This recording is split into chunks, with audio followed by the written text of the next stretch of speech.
وذكر فإن الذكرى تنفع المؤمنين۔ مولانا مفتی عبدالقیوم عتیق صاحب بظاہری کا ہر اتوار کو بعد نماز مغرب درس قرآن ہوگا، انشاءاللہ خود بھی سنیں اور عمل کریں اور ثواب کی نیت سے دوسروں کو بھی شیئر کریں۔ الحمد للہ وکفى وسلام علی عباده الذین اصطفى، اما بعد فاعوذ باللہ من الشیطان الرجیم، بسم اللہ الرحمن الرحیم۔ قل یا ایہا الکافرون لا اعبد ما تعبدون ولا انتم عابدون ما اعبد ولا انا عابد ما عبدتم ولا انتم عابدون ما اعبد لکم دینکم ولی دین۔ صدق اللہ العظیم۔ محترم ناظرین و سامعین، سورۃ الکافرون یہ مکی سورت ہے۔ اس میں 6 آیتیں ہیں۔ احادیث مبارکہ میں اس سورت کے بہت سے فضائل بیان فرمائے گئے ہیں۔ نبی اکرم صلی اللہ علیہ وسلم نے ارشاد فرمایا، قل یا ایھا الکافرون اور قل هو اللہ احد فجر کی سنتوں میں پڑھنے کے لیے بہتر ہے۔ متعدد صحابہ سے یہ منقول ہے، رسول اللہ صلی اللہ علیہ وسلم فجر کی سنت میں قل یا ایھا الکافرون اور قل هو اللہ احد، اور اسی طرح مغرب کے بعد کی سنتوں میں سورہ کافرون اور سورۃ الاخلاص پڑھا کرتے تھے۔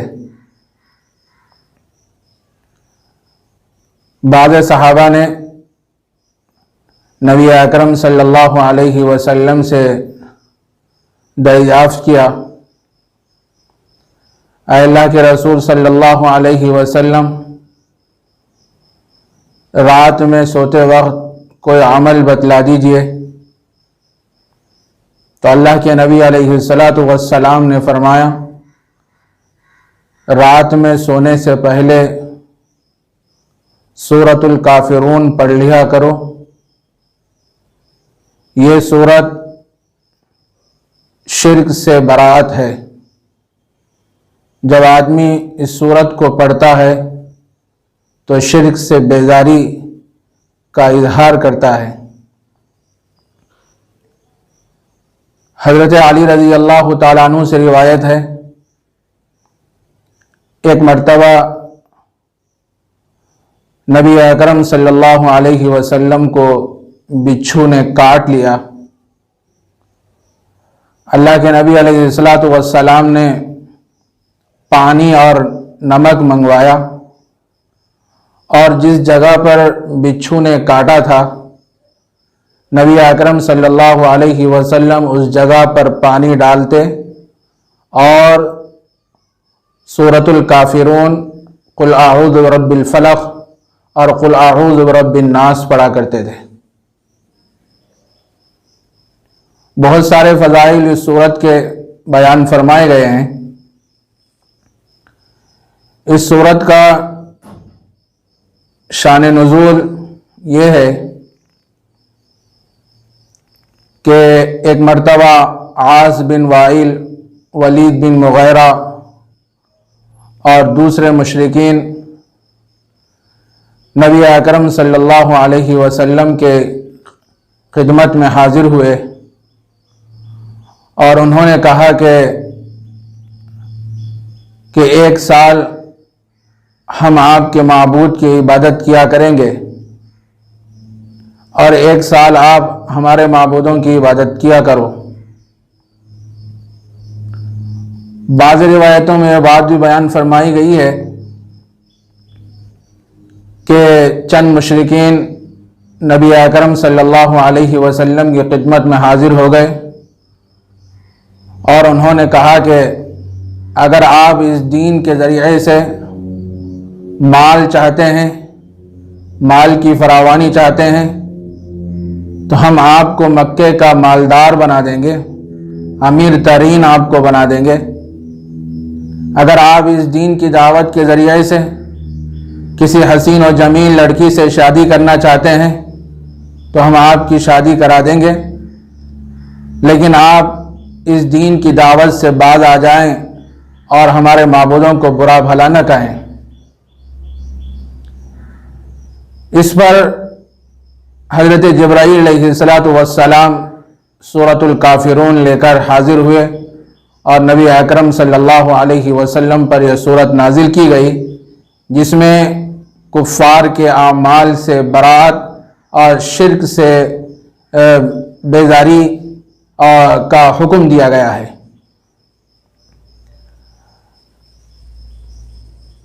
اس سورت کے اندر بعض کلمات مکرر لائے گئے ہیں، ڈبل لائے گئے ہیں۔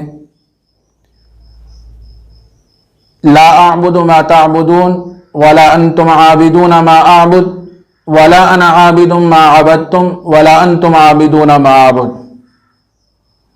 علماء کرام نے لکھا ہے کہ 2 جملے زمانہ حال کے ساتھ خاص ہیں اور 2 جملے زمانہ مستقبل کے ساتھ خاص ہیں، کہ کفار و مشرکین جو رسول اکرم صلی اللہ علیہ وسلم سے آ کر یہ کہے تھے کہ 1 سال ہم آپ کے معبود کی عبادت کریں گے اور 1 سال آپ ہمارے معبودوں کی عبادت کیا کریں، تو ان آیتوں میں یہ بتلایا گیا ہے کہ نہ تو بالفعل ایسا ہو رہا ہے کہ میں آپ کے معبودوں کی عبادت کر رہا ہوں، اور نہ آئندہ ایسا ہوگا۔ زمانہ حال اور زمانہ مستقبل دونوں کی نفی کی گئی ہے۔ نہ اب ایسا ہو رہا ہے کہ میں تمہارے معبودوں کی عبادت کر رہا ہوں، اور نہ آئندہ ایسا ہو سکتا ہے، نہ آئندہ ایسا ہوگا، یہ تو ممکن ہی نہیں ہے۔ دیکھیے، قل یا ایھا الکافرون، اے نبی صلی اللہ علیہ وسلم، آپ انکار کرنے والوں سے، کافرین سے فرما دیجئے، لا اعبد ما تعبدون، میں عبادت نہیں کرتا ان چیزوں کی جن کی تم عبادت کرتے ہو، جن کی تم پرستش کرتے ہو۔ نہ اب ایسا ہو رہا ہے، بالفعل ایسا نہیں ہو رہا ہے۔ وَلَا أَنْتُمْ عَابِدُونَ مَا أَعْبُدُ، اور تم عبادت نہیں کرتے اس کی جس کی میں عبادت کر رہا ہوں۔ وَلَا أَنَا عَابِدٌ مَا عَبَدتُّمْ، اور نہ میں عبادت کروں گا ان چیزوں کی جن کی تم عبادت کرتے ہو۔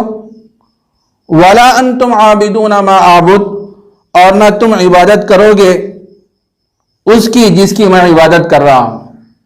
تو یہ جو جملے جو بار بار لائے گئے ہیں، اس میں تکرار ہے۔ 2 جملے زمانہ حال کے ساتھ خاص ہیں اور 2 جملے مستقبل کے ساتھ خاص ہیں۔ نبی اکرم صلی اللہ علیہ وسلم نے فرمایا، نہ تو ایسا ہو رہا ہے کہ میں تمہارے معبودوں کی عبادت کر رہا ہوں، اور نہ ایسا ہوگا کبھی کہ میں تمہارے معبودوں کی عبادت کروں گا، اور تم میرے معبود کی عبادت نہیں کر رہے ہو، اور تم اپنے میرے اللہ کی عبادت بھی نہیں کرو گے۔ تو اس میں نبی اکرم صلی اللہ علیہ وسلم کو یہ حکم دیا گیا ہے اس صورت کے اندر، اے اللہ کے نبی علیہ السلام، آپ کفار سے صاف صاف فرما دیجئے کہ یہ کبھی ممکن ہو ہی نہیں سکتا کوئی آدمی اللہ کی وحدانیت کا اقرار کر کے اپنے دل میں اللہ کو بساتے ہوئے وہ شرک پر قائم نہیں رہ سکتا، اور کوئی آدمی شرک پر قائم ہوتے ہوئے وہ اللہ کی وحدانیت کے دعوے دار نہیں ہو سکتا۔ یہ تو ممکن ہی نہیں ہے۔ غیر مسلموں سے مصالحت دینی شعائر میں اگر خلل ہو رہا ہے تو پھر درست نہیں ہے، کسی بھی صورت میں درست نہیں ہے۔ دینی شعائر کے بغیر اگر مصالحت اگر ممکن ہو تو کی جا سکتی ہے، لیکن شعائر اسلام میں اگر خلل اندازی ہو رہی ہو تو پھر کسی بھی صورت میں مصالحت نہیں کی جا سکتی۔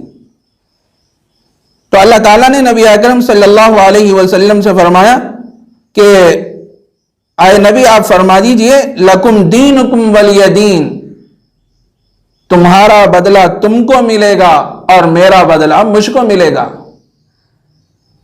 تمہارا دین تمہارے لیے اور میرا دین میرے لیے۔ تم جس مذہب کو اختیار کر رہے ہو، جن معبودوں کی تم پرستش کر رہے ہو، تم اسی کو اختیار کرو، اور میں جس کی عبادت کر رہا ہوں میں اسی کو اختیار کروں گا، اسی کی پرستش کروں گا، اسی کے سامنے اپنی جبین نیاز کو جھکاؤں گا۔ آخرت میں پتہ چلے گا کہ کون حق پر ہے اور کون غلطی پہ ہے، کون ناحق پہ ہے۔ آخرت میں معلوم ہو جائے گا، پتہ چلے گا۔ تو لکم دینکم ولی دین، تم کو تمہارا بدلہ ملے گا اور مجھ کو میرا بدلہ ملے گا۔ یہ تھی سورہ کافرون کی قدر تشریح اور ترجمہ جو آپ کی خدمت میں پیش کیا گیا۔ اللہ ہم سب کو عمل کی توفیق عطا فرمائے۔ وآخر دعوانا ان الحمد للہ رب العالمین۔